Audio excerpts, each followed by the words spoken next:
This is a production of Cornell University.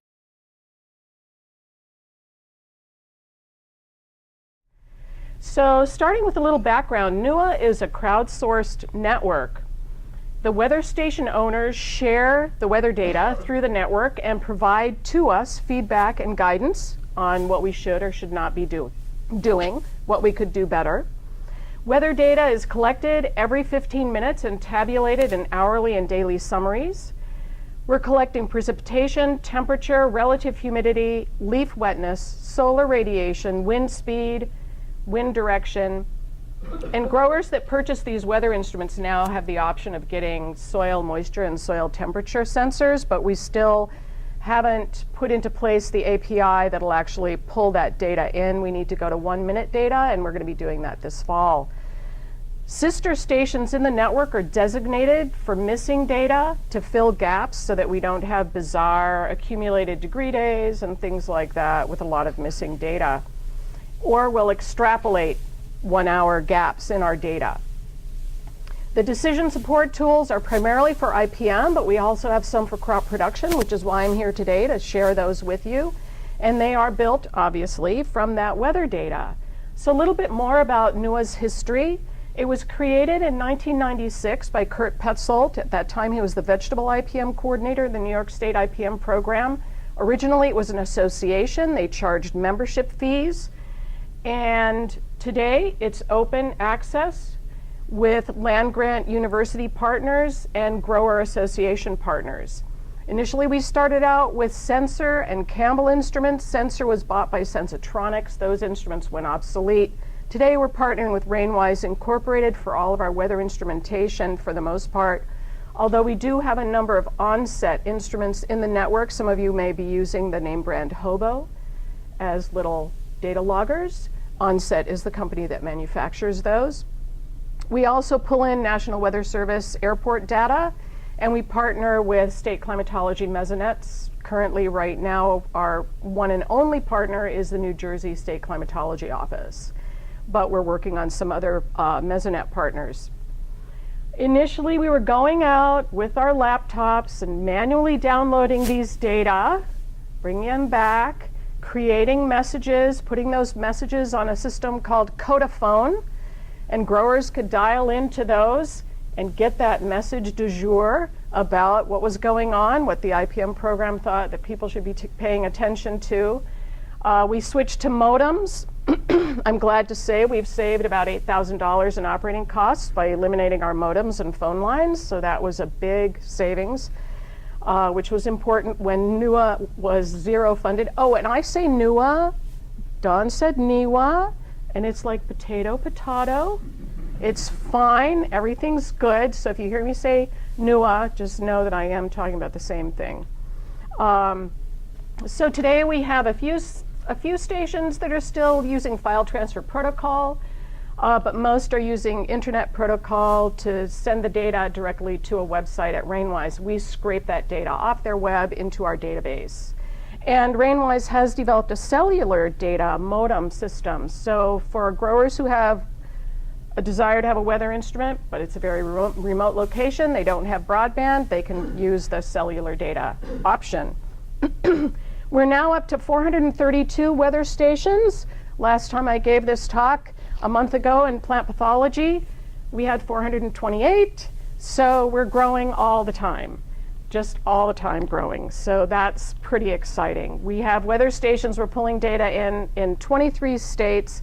We have 10 member states and then grower members in additional 5 other states. That it gets swelled up when we have airports in states that are neighboring a grower-owned weather instrument because we need that sister data. We need complementary data so that we know that we're not going to have outages.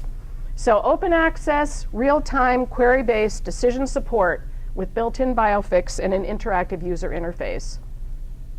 This is our current website, built in 2009. I know for the millennials in the audience, you're going to be groaning. Oh my gosh, that's so old.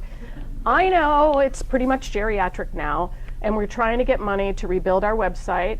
So far, 2 grants later, no bites, but we'll still continue trying. The blue menu at the top For the audience in Geneva, I'll try to use the cursor as a pointer. So this blue menu follows you throughout the website and gives you access to all of the tools and products on NEWA. And up here, there's a kind of a neat little utility that I like. It's find the National Weather Service weather forecast for your location. You just enter your city, state, zip code, and hit go, and it'll get you to that National Weather Service page with forecast data, etc. This map, which starts out here, it will save your location. You know how it is now. If you don't disable location services on your phone always knows where you are, and so does NEWA. It knows where you are. So the next time you go in, if you're in North Carolina, that map's going to center on North Carolina instead of New York State. So we try to do little things as we can to make the end user experience more fun and exciting. Every weather station has a station page, and on the station pages, basically the key is that there are these quick links to the pest forecasts that'll give you the result for that pest forecast or that tool right there for today's date. It defaults to the current date. And then here, there are some quick links to weather products, degree days, hourly data, etc. So here's NEWA's map. The green icons on there are the NEWA weather stations that are owned primarily by growers, but some are owned by the land grant institution. For instance, Connecticut's land grant, Yukon. They manage all of their weather stations. They have about 40 in their network, one in every county, and then some additional ones on grower farms. And primarily their focus is the turf and landscape industry with those county-based instruments.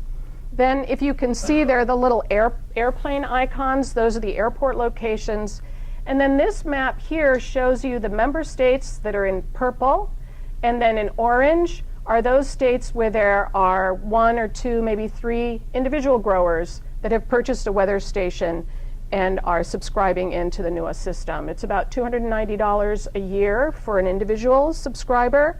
And if you're a statewide member, an unlimited number of weather stations can connect to NEWA for a fee of $17.50 per year.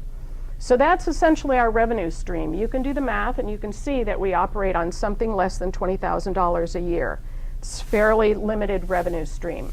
But it's growing. We've got over 430 stations now, so it's pretty exciting.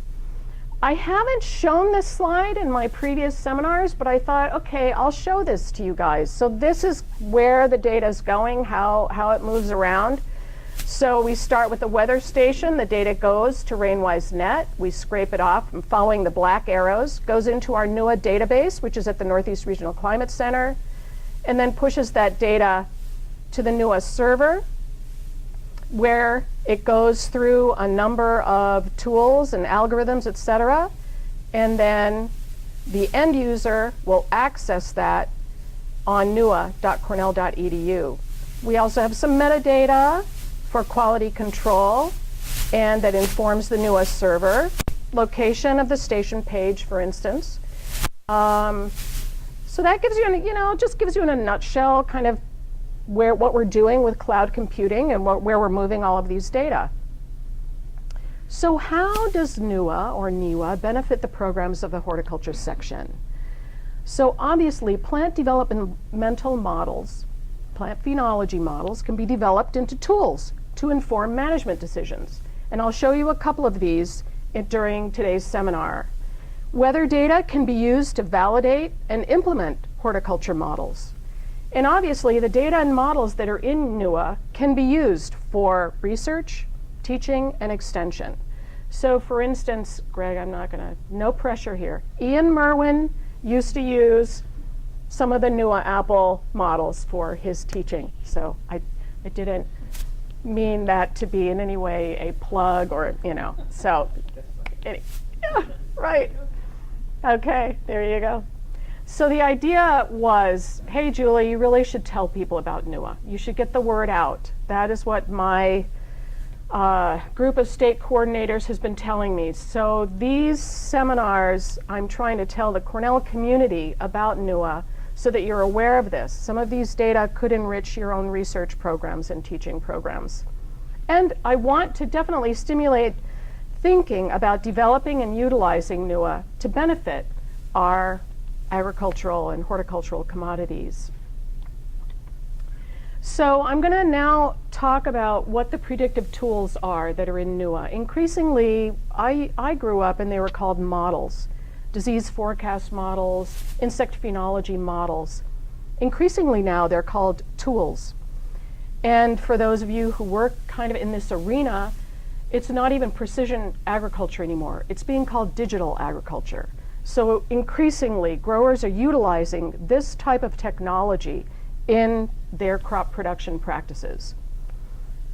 So I'm going to spend a little bit of time on pest forecast tools, like nothing more than this one slide, just to give you a flavor that here, this is the drop-down menu from the NEWA website of what we currently have available. This menu has shrunk because we've started combining into one page.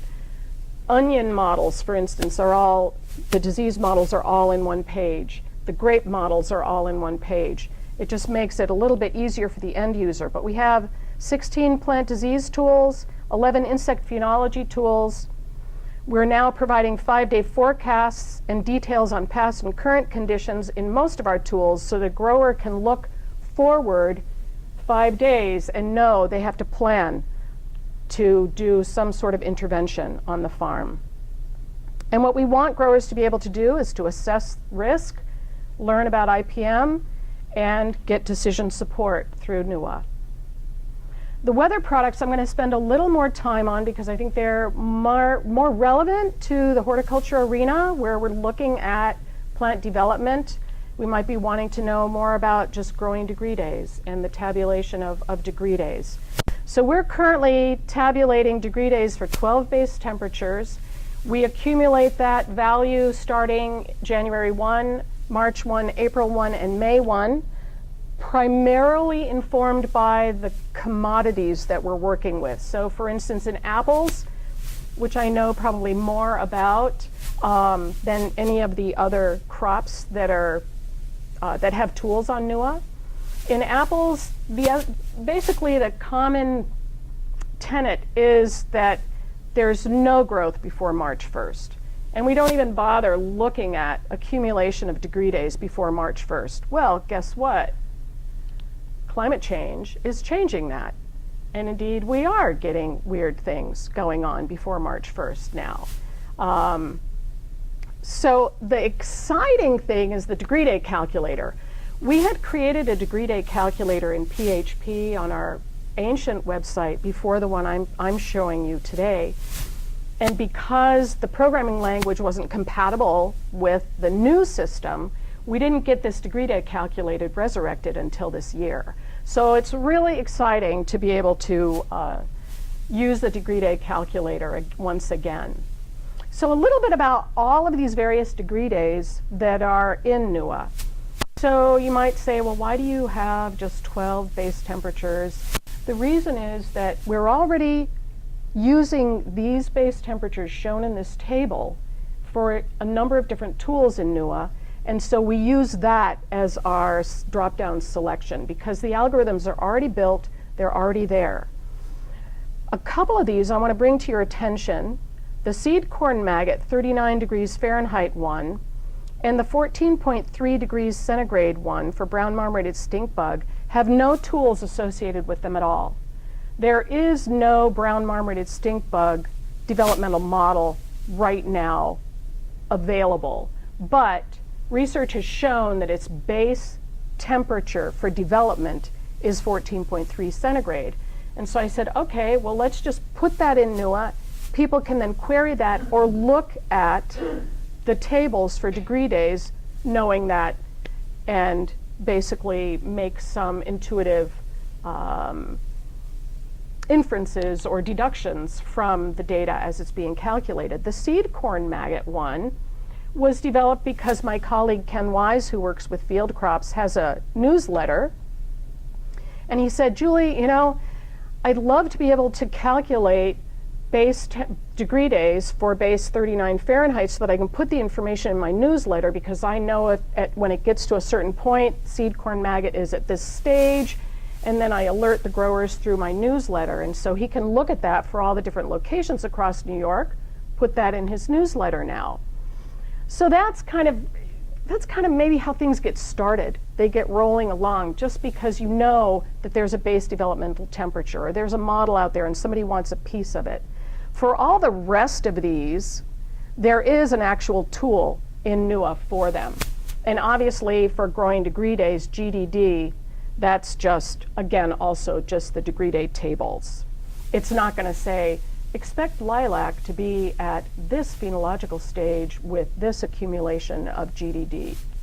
So, you know, that's where I rely on the faculty across Cornell and across the reach of NEWA to say, I'd love to have a model that did this. Let's develop it. This is the degree day calculator, and this shows you essentially how all of the tools on NEWA are built. Most of them. Some of them are slightly different, but they all will have a little query on the left-hand side where you select the state, weather station, the type of degree day. In this case, I chose base 50. The accumulation start date, I allowed this to default to January 1, and the end date, and then you hit Get Report. The model starts out with a map, so it starts out with a map. That way you don't have to know the station name. You can actually look at the map and say, okay, geographically, this one's going to be closest. But from an altitude perspective, I think I'm going to select this other one because the topography might be better with better match at that other weather station location. So the map gives a little more flexibility than just knowing the name of the weather station location. As soon as you hit Get Report, the wheel starts turning, that query is sent to the server, and the results page pops back up. So this chart builds, and wherever you scroll your mouse over the chart, this pop-up box will pop up and give you the actual data for that particular point. The chart above, again, gives the past, the current, and the 5-day forecast out. The daily degree days, base 50, and the seasonal accumulation starting, as my query requested, from January 1st. And you can see we started to get colder in mid-September, and yeah, it's kind of chilly now. I had frost at my house last night. Here's another way that you can use weather data. In hindsight, gee, I think it got really cold on February 14th this past winter, and it was really mild for a long time. And indeed, this cold snap, a number of people are attributing to one of the big reasons why we didn't have a lot of stone fruit this year in New York. So apricots, peaches, nectarines, sweet cherries could have been significantly, the flower buds could have been significantly damaged by this temperature event. So if you're looking at the daily summary table circled here, you can see how mild these temperatures were leading up to this, the max temperature and the min temperature, and then we got down to minus 10 degrees Fahrenheit, which is pretty significant. And then if you wanted to look at this from an hourly standpoint, you could query the hourly data, and you can see each hour how cold it was and for how long the cold event lasted, because sometimes that also weighs in on the level of damage that you'll get on flower buds and vegetative buds in woody plants. Another way that you can use the data in NEWA is to look at rainfall data. So I was giving a talk in North Carolina to the Apple Growers Association, and I said to Jean Klimstra, who had set up a weather instrument the year before, I said, hey Jean, is there something that happened so I could go into the data, pull that out and share with the audience, and we can talk about the use of NEWA data for something? And he said, oh yeah, we got 8 inches of rain in October when we were trying to harvest our apples. Forget it. We couldn't get in there in a timely way to harvest our apples. We had to wait and wait it out.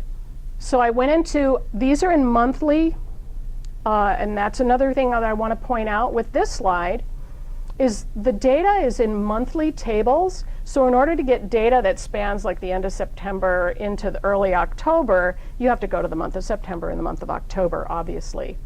So this just shows the month of October, and you can see here the daily data, 3 inches of rain on one day, an inch each of the previous 2 days, and then if you look down the hourly data, you'll see that at some points we were getting a half an inch of rain, a third of an inch of rain, a quarter of an inch of rain per hour was falling.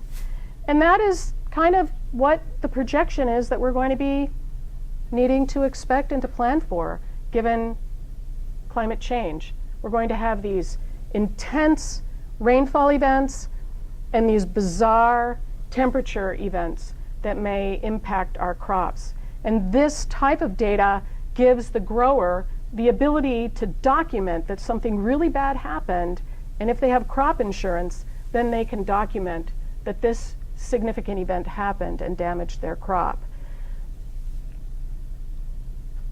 So now I'm going to go over the crop management tools that are in NEWA. There are 3 that are really NEWA based. I'll cover those towards the end of this segment. Again, we're assessing risk, we're getting decision support, and the primary ones we have in NEWA that are currently programmed in as tools are crop load management tool for apple and an irrigation tool for apple, and obviously growing degree days. This is a tool that was created by Frank Rossi and Art DeGaetano with the Northeast Regional Climate Center. So this is their forecast suite of tools, and what I do then is I link to these within NEWA. These are not using NEWA data, they're using the Cooperative Weather Observer Program data. These are human beings that are still observing weather for the National Weather Service and have been doing that since, I believe, the 1800s, some sites. So these data are then used to drive a suite of disease risk models, turf and weed development, irrigation information, and heat stress and frost. Some of these tools have been built for apple frost risk. Art DeGaetano built these. And these, again, these maps, if you click on these maps, they'll blow up, but you can't at this point zoom right in. So the resolution of these maps is not high resolution. You can't zoom right in on these locations. And you can select either Red Delicious, Empire, or Macintosh with this tool. There's a grape bud hardiness tool that's experimental that Art DeGaetano built. And it is based on research out of Washington State. And the 3 varieties that are available here are Concord, Cab Franc, and Riesling. And again, there are these maps that show the modified hardiness temperature here. Bud injury potential, obviously there's none right now. I accessed this very recently. And then this is a chart showing the max min, and this is the hardiness line for Concord. And this is the lowest temperature since July 1 map. This is about as big as these maps get. So this is about the highest res that you'll get of this map on the web right now. But Art DeGaetano with Earth and Atmospheric Sciences, he's also the director of the Northeast Regional Climate Center, built this soil temperature algorithm for us to estimate this. We're planning hopefully to use these data in a weed development model that Tony DiTomaso, Abby Seaman, and I'm having a senior moment. Is it Mike Ryan or Mark Ryan? Matt, thank you, are potentially going to be developing. So, and if you think about it, soil temperature and knowing soil temperature could potentially be used for planting date estimation for certain crops. This soil temperature map is available right now. So this is available. If you go to newa.cornell.edu and go to crop management, it should be in that list. If it's not, tell Betsy or Greg who are in front of you, they know how to get a hold of me. So anyway, all right, moving along. So now I'll show you the couple of tools that are actually programmed in NEWA for apple. This is the apple evapotranspiration model. So it's modeling the use of soil water by the orchard. So Essentially, you would select the weather station. This screen capture was done last year before we had the state selection in this utility. You'd select the date. Usually it defaults to the current date. Hit continue. And then you're going to put the green tip date. We'll estimate that for you, but if you know that for your orchard block, you would get better results, more accurate results, obviously, if you enter that. And then you put your row spacing, between row spacing, and the trees per acre. You can do either or. Obviously, if you know your trees per acre, you don't really have to do the row spacing and between row spacing. And then this is a selection for the age of the orchard. I think it goes 0, 1, 2, 3 years and then mature. And you'll hit calculate. I think the calculate button is usually here under this water balance. And the table will build. The green row here is the green tip date. No, it's the current date. I'm sorry, wrong model. The green row here is the current date. In blue are the past dates, and in brown are the forecast days pushed out. In this case, I think they go 6 to 7 days into the future. Rainfall right now, we can't really get, if you've ever looked at a forecast, it's usually what are the chances of rain, the percent prediction. It doesn't tell you how much is going to fall. So this rainfall will inform how many gallons per acre have fallen on the orchard. How much irrigation you've applied can be entered here if you have your irrigation record. And then the daily water balance in gallons per acre and the cumulative water balance. So the perspective is this final number is the number that you need to be concerned about. If the tree has drawn out 10,526 gallons per acre, what you need to do then is to look at the water holding capacity of your soil, obviously, and what they recommend is to start irrigation if the tree has drawn off 10% of that water holding capacity. That's their earmark, benchmark target. So what you would need to do if you've got an irrigated orchard, you figure out how much water you're putting out on your acres, so the flow rate of the emitters and the number of emitters per acre, and you can figure out how much water you can put on per acre, and then you use this calculation to do that. So that what these guys are going to do, so this model has been built by Alan Laxo's research on apple physiology, Terrence Robinson's work with extension, and Terrence has a postdoc, Jaume Lordan, and this is actually Jaume's slide. So Jaume is now working on this, and they hope to develop an actual app with this where you can put in, okay, emitters and soil type, et cetera, and will improve this model on NEWA accordingly. The other model that I wanted to walk through, or tool that I wanted to walk through with you today, is the apple carbohydrate thinning model. This model is perhaps the biggest reason, I think, why the network has grown so significantly over the past few years.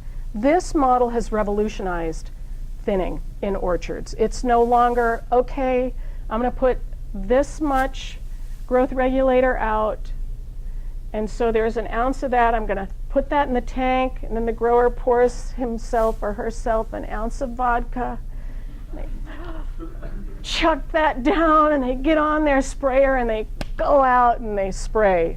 That's not my joke. I borrowed that from Dan Donahue, who works in the Hudson Valley. But it is, I mean, it just gives you an idea of, it's almost like voodoo. Thinning was like, okay, has it been cloudy? Is it going to be hot? What's happening? What are the trees like? Which variety, et cetera. This model has been phenomenal. And again, it's built on research by Alan Laxo in tree fruit physiology and work by a number of horticulturalists in the Northeast that have tested this over the years. So what you would do, you'd first access the model, and this is just a screenshot showing you how the map is first that shows up. You'd select the state, the weather station, the date, and hit continue. Then the results tab will start to form. And here they're going to ask you to put in your green tip date. Again, we can estimate that for you, but it's always better if you have your biological data in hand. The bloom date, and then you hit calculate. And the apple carbohydrate results tabulate and build. So the thinning table builds from, let me go back, from the green tip date here down, very similar to the irrigation table. This green row, this is the current date that you just selected. The rows in blue above are the past history, and the rows in brown below are what's forecast into the future. And then the thinning recommendation is in this column. So you're either going to increase the thinner rate by a certain amount, decrease the thinner rate by a certain amount, or apply a standard rate. And below this, the apple carbohydrate balance charts and builds. So what I usually tell audiences is if you think about it from the standpoint of being female and having to carry a baby to term, which is very near and dear to my heart because I had twins, you have to eat well. You have to have a good carbohydrate balance. So if the tree is starving and you put a thinner on, it's probably going to shed a lot of that fruit, right? Because it probably wants to drop some of that load anyway. So, but it's never as simple as that, as you know, because they're plants and they're so much more complex than us humans could ever think of being. So if the carbohydrate balance is in surplus, the opposite you would think would hold true, right? It's going to take more thinner to thin them off. But the problem is there's a lag. There's a lag in the memory of the tree and a lag in all of these processes within the tree.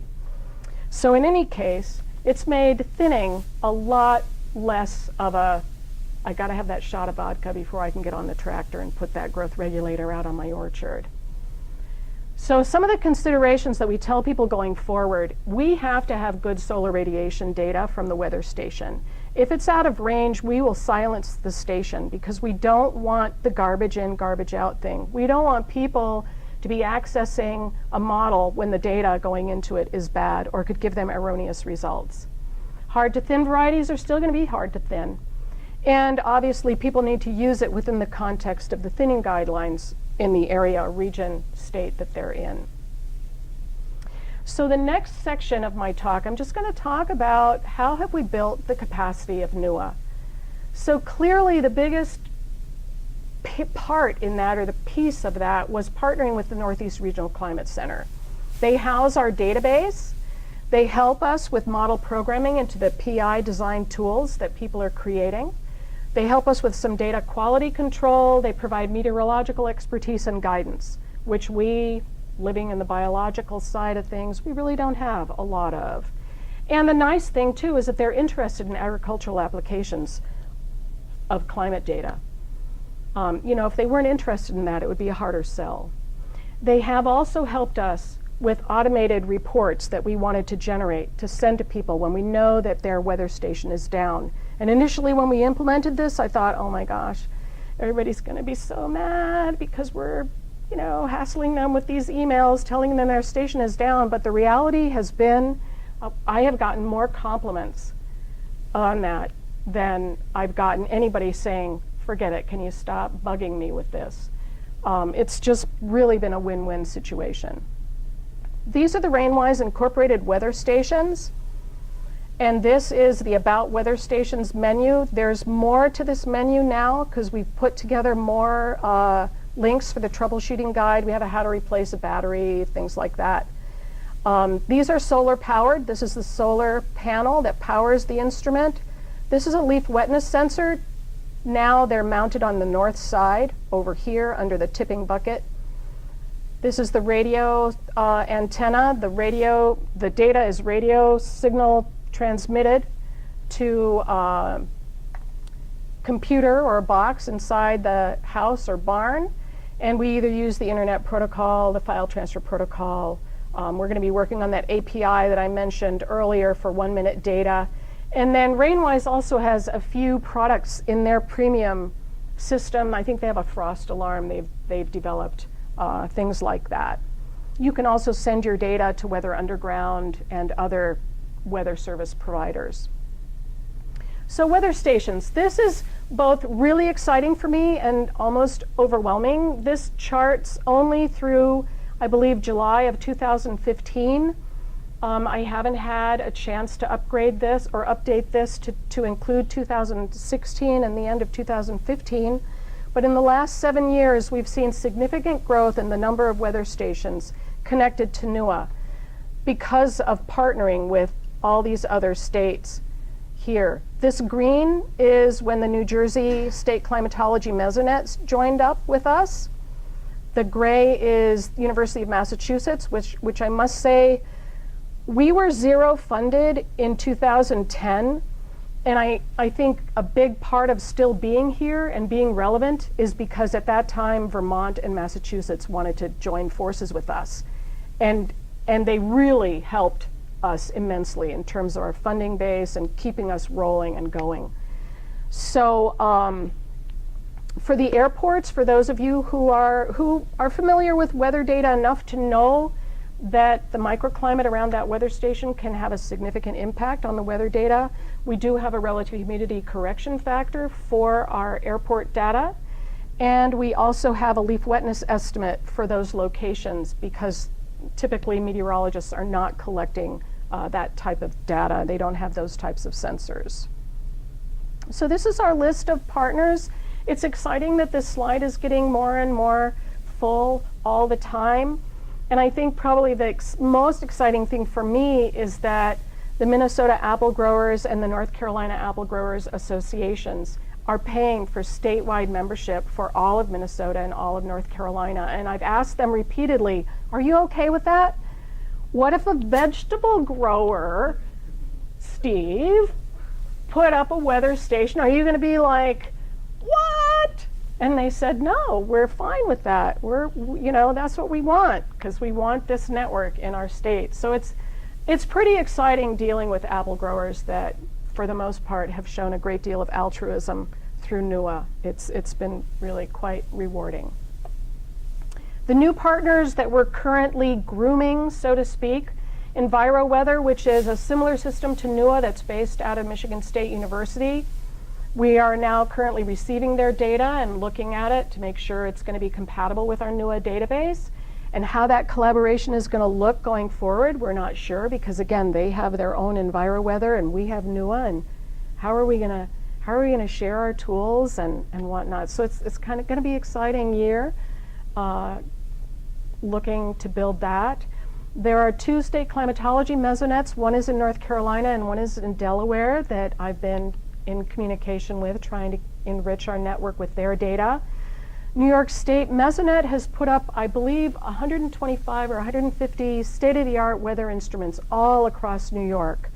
And these were in response to Lee and Sandy that devastated the coast and up into the Hudson Valley. So these are FEMA dollars that are paying for this network to go into New York. So we're working with them to see about getting that data set into NEWA. We are partnering with Climate Smart Farming and seeing where, how can we collaborate with them. And we've just embarked on a prototype, or a beta test of getting data to the University of Maine so that they can run some of our data through their ag radar models. So that should be exciting. What are our stakeholder priorities?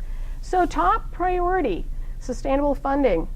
Yes, sustainable funding. I know many of you know how important that is.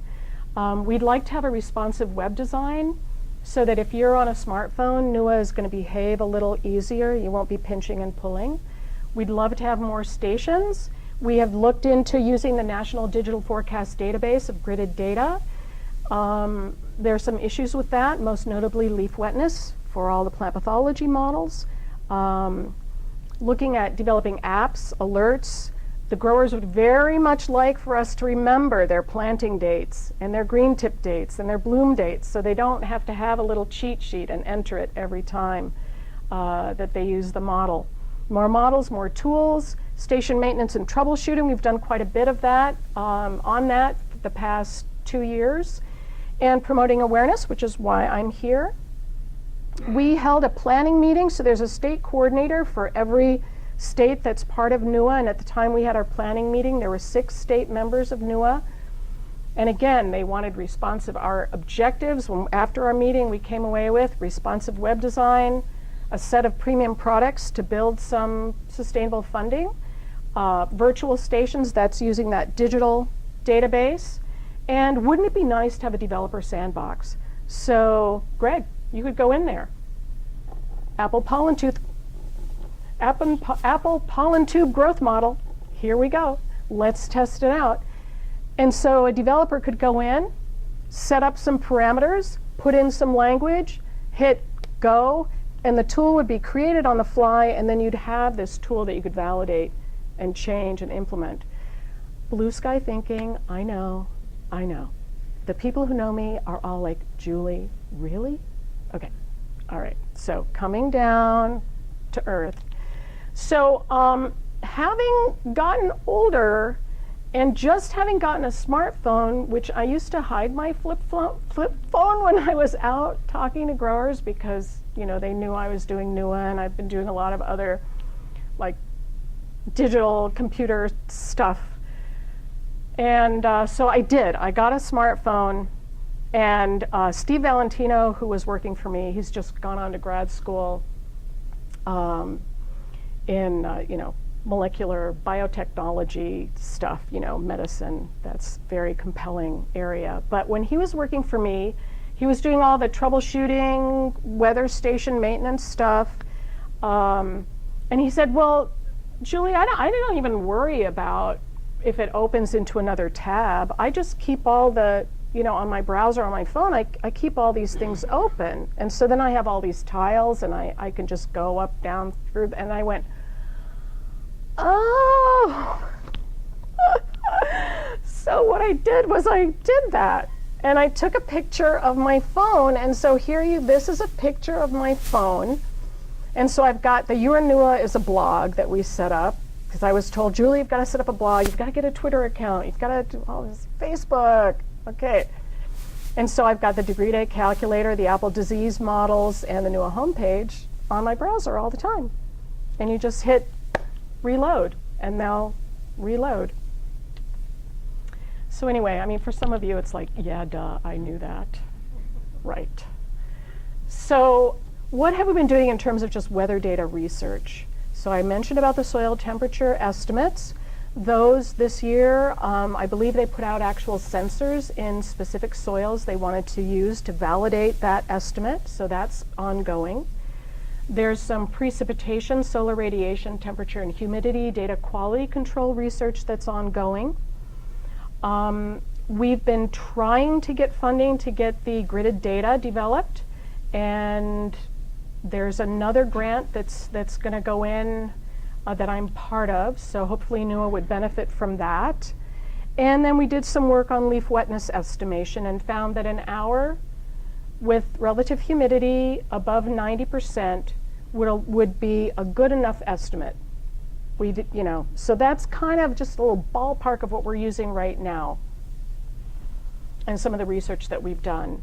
So in terms of model development, there's the apple pollen tube growth model. This is another thinning model essentially, but it's of value to organic producers who would be applying lime sulfur. Greg, correct me if I'm wrong, okay? So they'd be applying lime sulfur to thin off blossoms. So they're trying to kill the blossom, but you don't want to kill the blossom unless the fruit has set or it's at a vulnerable stage to be killed. So that's where I rely on people like Keith Yoder at Virginia Tech and Greg Peck to inform this. So we're excited about this, and we're hoping we might be able to get some funding to develop this model here in the near term. Tony DiTomaso in Soil and Crop Sciences, I mentioned, is looking at a weed management model. Betsy Lamb, who's in this room, got a grant from the New York Farm Viability Institute to develop woody ornamental insect degree day tools. And the New York Berry Growers Association funded us to develop some berry insect and disease models. And essentially, we've got a wish list of over 40 models. Maybe it's only 38 now. Maybe we did 2 of these this past year. So just quickly, some impacts and outcomes. So NEWA is transforming this weather data into knowledge. You know, it's helping the grower. Farmers can share all this weather data through the cloud, and we now have forecasts that are pushing things out 5 days, making it an actual forecast. So some of the things growers are saying, I use the NEWA site almost every day early in the season. The orchard was largely scab-free, so apple scab is a disease. For the first time in several years, the manager relied heavily on NEWA. And 2 New Jersey apple growers reported the best thinning results ever in 2015 using the apple carbohydrate thinning model. So better IPM, reduced pesticide use, and yes, people, growth regulators are pesticides. Reduced pesticide use, improved environmental protection, better crop management, improved crop quality, improved yield, enhanced decision support. So the chart, you guys aren't really that concerned about this chart. This just says, yeah, growers agree or strongly agree that NEWA helps IPM, reduce sprays, improve spray timing, alert pest risk, and enhance IPM. This was before we launched our new website. So this was even when we were on the clunky old website. Today, we're experiencing over 2 million page views per year. Now, a page view is when the end user is spending 30 minutes or more on a page. Okay. Back in 2007, growers reported they could save on average, and these are primarily apple and grape growers, on average $19,500 per year in spray costs and prevent about $250,000 per year in crop loss. So again, high value horticultural crops. And when we asked, would you recommend NEWA to farmers? 99% said yes, they would. So NEWA, access to IPM decision support. And IPM is all about sustainable management of pests using methods that minimize environmental, health, and economic risks. So we're taking plant disease epidemiology research, insect phenology research, plant phenology research, and crop management research, and we're creating phenology models and forecasts that benefit the end user. They're benefiting the grower. I think we're doing a pretty good job in fruit and vegetables. We could do better in ornamentals. Betsy's lining the yellow brick road on that one. And we'll see where the future is in terms of field crops and livestock. So I think with that, I will say thank you for your attention, and I'll take any questions you might have.